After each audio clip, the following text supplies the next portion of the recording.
I need to construct a syntax directed translation to evaluate given arithmetic expression.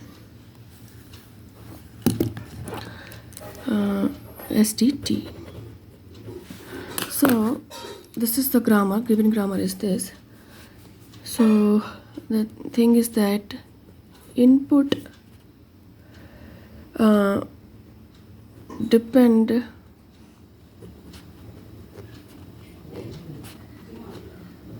upon grammar, and output we get from semantic rules. So what is input? Input is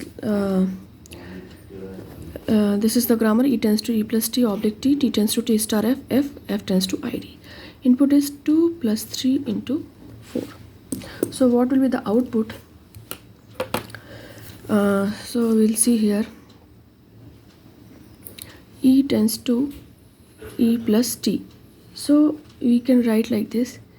E dot value is equal to, this is E1 dot value plus T dot value.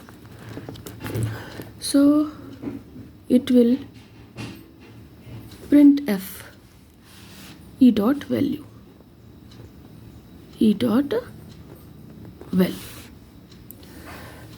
Now next is slash T. So we will write E dot value, because E tends to T, E tends to E plus T, E tends to T. So E dot value we will write equal to T dot value. Now for next, T tends to T star F. So here we will write T dot val is equal to T1 dot val multiplication F dot val. For slash F we will write, because there T dot val, so we will write T dot val is equal to F dot val. And next is F tends to ID. So we will write F dot val is equal to ID, because ID is directly a terminal. It is not any value. So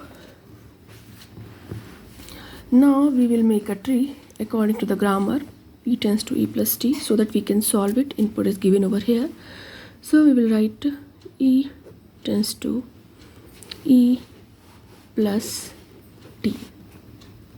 What is input? 2 plus 3 into 4. So we will execute it like this. Now again further we will break.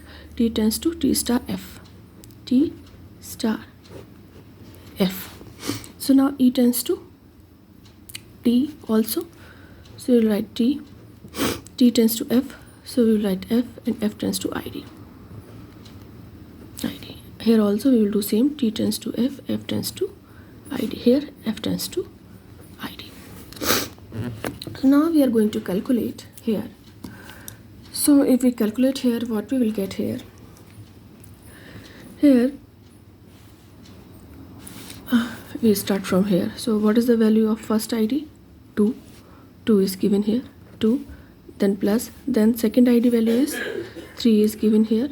Then multiplication. Then third ID value is 4. 4 given here. So we can say here F dot value. F dot value. F dot value is equal to 2. This F dot value is equal to ID. So F dot value is equal to 2 from here.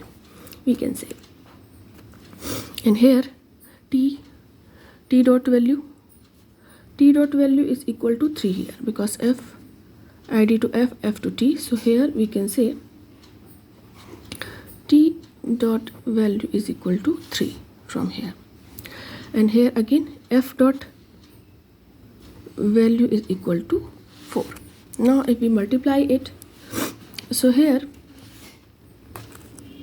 we can say T dot value is equal to F dot value is equal to 2.